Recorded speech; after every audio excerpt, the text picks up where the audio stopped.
Hey, what's up guys? In this video, I'm gonna tell you how you can learn English in an easy way. Salut, c'est Aurélien, fondateur du blog Anglais 5 minutes et dans cette vidéo, je vais vous expliquer comment vous pouvez apprendre l'anglais facilement. Bah oui, parce que apprendre l'anglais, c'est difficile, c'est dur, je le sais. Moi, j'étais nul de chez nul en anglais.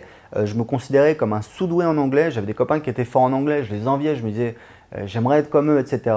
J'étais tellement nul que je ne suis même pas allé à l'épreuve d'anglais au baccalauréat, donc j'ai eu 0, hein, c'était une option. Donc j'ai dit à ma mère, écoute, j'aurai pas la moyenne, vaut mieux que je reste me reposer pour le reste des épreuves. Donc voilà, l'adolescent.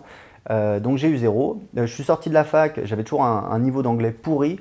En fait, j'ai commencé à travailler et je suis parti, enfin j'ai eu la chance de partir à l'étranger pour un voyage professionnel et je me suis rendu compte que j'étais nul en anglais. Et il y avait un Allemand qui parlait très bien anglais. On était avec des Irlandais, des Américains, des Australiens, etc.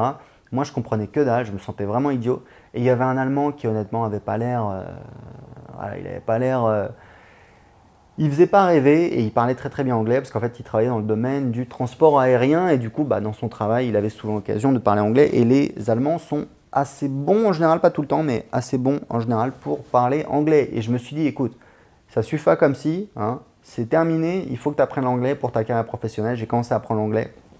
J'ai commencé à me faire des amis américains à Paris.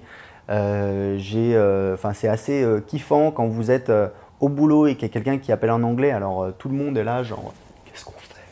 Et on vous passe le téléphone et vous répondez, même si vous n'avez pas un anglais parfait, vous pouvez répondre à la demande de la personne. Je peux vous dire que quand vous faites ça, c'est pas compliqué. Et vous passez du jour au lendemain, vous êtes la star du bureau. Voilà, donc c'est quand même assez sympa. Évidemment, au niveau de la carrière, ça aide. Moi, j'ai changé de boulot, j'ai négocié un meilleur salaire. Et clairement, quand vous êtes, quand vous parlez bien anglais, pour négocier un travail, c'est évident que ça change la donne. Je me souviens que j'étais à un entretien. Donc le gars m'a dit, vous parlez anglais? Je lui dis oui. Il m'a dit, ok, so now we will start talking English. Et je lui ai dit, je sais pas, à l'époque, je parlais moins bien anglais que maintenant, mais je me débrouillais bien. Je lui ai dit, alright, no problem. Je sais même plus ce que je lui ai dit. Alright, perfect. What do you want to talk about? Je sais plus ce que je lui ai dit. Enfin, bref, je lui ai répondu en anglais. Et ce qui est rigolo, c'était sa réaction, parce qu'il était comme, ah oui, en fait, non, il parle mieux anglais que moi, donc ça le fait pas. Il m'a dit, ok, c'est bon, on passe à autre chose. Donc voilà, donc clairement, parler anglais, ça vous permet ça vous donne plus d'opportunités. Et en fait, l'année suivante, je suis parti en Australie. Et là-bas, j'ai monté une boîte qui a bien marché. Je faisais de l'import-export et voilà. Et véritablement, parler anglais a changé ma vie. Et ce qui est rigolo, c'est qu'aujourd'hui, on me dit, ouais, mais toi, c'est facile, t'es doué en anglais. Non, je ne suis pas doué en anglais. C'est juste que voilà, j'ai utilisé la bonne méthode. Et la méthode, je vais vous la donner. En fait, le truc que j'ai compris, parce que j'ai créé un site internet qui s'appelle Anglais 5 minutes où je partage un petit peu des conseils pour apprendre l'anglais, pour aider les gens qui en sont pas encore au même niveau que moi, qui sont en train d'apprendre. Enfin, on est toujours en train d'apprendre, mais voilà, qui sont débutants. En fait, le truc, ce que j'ai réalisé après des années, c'est que on ne peut pas devenir bon dans un truc qu'on n'aime pas, d'accord? Et le problème, c'est qu'à l'école, on n'aime pas l'anglais. Pourquoi? C'est chiant à mourir. Moi, je me souviens qu'à l'époque, c'était les cassettes poussiéreuses, vous savez, ils mettaient la cassette comme ça, et puis on écoutait une conversation, on se disait, mais c'est qui ces mecs-là? Ou alors, on commentait un article, vous avez des articles toujours sur des trucs sociaux ou alors des trucs scientifiques hyper chiants qui ne nous intéressent pas. Donc le truc, c'est que du coup, apprendre l'anglais, ça devient hyper chiant.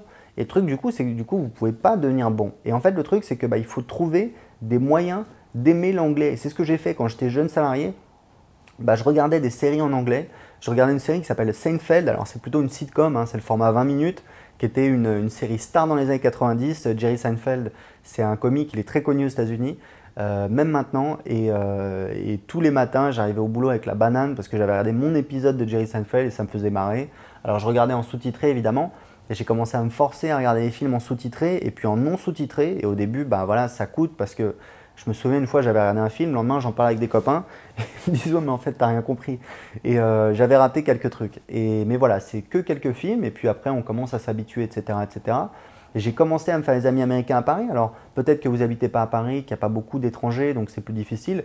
Pas de souci, il y a Internet, il y a toujours des événements, il y a toujours des occasions. On peut toujours rencontrer des gens et ça va vous permettre de vous faire des amis. Moi, je me suis fait des amis voilà, en Australie, en Grèce. J'ai appris l'espagnol ensuite avec la même méthode que je partage avec vous sur Anglais 5 minutes. Et aujourd'hui, j'habite à Lisbonne au Portugal et je suis en train d'apprendre le portugais. C'est un nouveau défi et c'est la même méthode que je vous enseigne dans Anglais 5 minutes. Donc en fait, le truc, c'est quoi? L'idée, c'est… Donc la première chose, c'est qu'il faut se faire plaisir.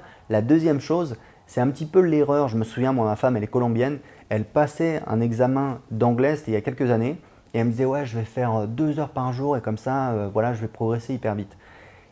Et en fait, le problème, c'est que c'est pas possible de faire 2 heures par jour. Je la voyais, elle était devant son truc, etc.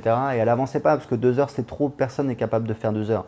Et même si vous faites 2 heures une fois, le lendemain, vous allez laisser tomber et ça sert à rien du tout. Donc, il faut trouver des moyens de rendre ça agréable, de se faire plaisir. Donc, il y en a plein. Regardez un petit peu bah, voilà, tout ce qu'il y a en termes de documentaires, de séries télé, de films, de dessins animés. Moi, je regardais South Park, je regardais les Simpsons. Tout est bon à prendre en anglais, bien évidemment. Essayez de trouver des moyens de vous faire plaisir. Si vous aimez l'équitation, si vous aimez le football, si vous aimez la cuisine, si vous aimez la photo, bah plutôt que d'aller sur des sites en français, allez sur des sites en anglais, puisque bah évidemment, ça va être beaucoup plus facile, puisque bah, ça parle de choses qui vous intéressent. Donc, c'est beaucoup plus logique. D'accord? Donc ça, c'est la première chose, se faire plaisir. Et deuxième chose, c'est que voilà, on ne peut pas en faire 1 heure par jour, ce n'est pas possible, personne n'en est capable. Vous avez d'autres choses à faire, à mener de front. Vous devez voilà, assurer au boulot ou alors aux études. Vous avez une vie personnelle, vous avez besoin de vous détendre, vous avez besoin de faire du sport, etc. etc. Donc l'idée, c'est quoi? L'idée, c'est d'en faire un petit peu tous les jours. Ça, c'est la deuxième erreur. C'est le fait de dire, voilà, je vais faire 1 heure par jour, comme ça, en 2 mois, je serai débarrassé. Bah non, parce que de toute façon, même si tu fais 1 heure par jour, dans 2 mois, tu auras progressé, mais il faudra encore continuer à progresser. Parce qu'en fait, apprendre une langue, si vous voulez, on est toujours en train d'apprendre en fait. C'est comme un tableau. Je ne sais pas si vous savez, si vous avez déjà vu comment on fait un tableau, une peinture. Au début, les gens font des formes grossières, d'accord, des carrés, des ronds, des machins, etc. Après, ils rajoutent des couleurs. Et puis à la fin, le tout petit pinceau, etc. Tac, tac, tac, on va… Et c'est exactement ce qu'on fait. Moi, je continue d'apprendre des choses en anglais. Alors que ça fait voilà, 10 ans que j'ai commencé à apprendre l'anglais. Donc, première chose, vous avez compris, c'est de prendre du plaisir. Deuxième chose, c'est d'en faire un petit peu tous les jours parce que c'est sur la durée qu'on va y arriver. Alors malheureusement, voilà, vous n'allez pas être bilingue dans 2 mois, mais vous pouvez être bilingue dans 1 an, dans 2 ans, dans 3 ans. Et honnêtement, 1 an, 2 ans, 3 ans, c'est rien dans une vie. Ça va changer votre vie, ça va vous donner plus d'opportunités. Donc c'est ça qu'il faut comprendre. Et puis après, bah voilà, il faut se lancer dans le grand bain, il faut commencer à pratiquer, il faut rencontrer des gens. Et puis bah, au début, voilà, ça coûte un petit peu, il faut s'exposer et ça se passe très très bien. Et c'est comme ça qu'on se fait des amis, c'est comme ça qu'on fait des rencontres, c'est comme ça qu'on fait des voyages et qu'on s'éclate. Donc apprendre l'anglais, ça doit être un plaisir, c'est ce que je vous enseigne dans Anglais 5 minutes. C'est hyper important, si vous ne comprenez pas ça, vous vous en sortirez jamais. Je vous le dis, moi j'ai appris l'anglais grâce à ça. J'ai appris l'espagnol, je suis en train d'apprendre le portugais. Et ce qui est super, c'est que j'ai des gens qui suivent mes vidéos sur YouTube et qui me disent, bah voilà, je suis ta méthode, etc. depuis 2 mois. J'ai de meilleures notes à l'école. Il y a quelqu'un qui me disait ça me fait hyper plaisir.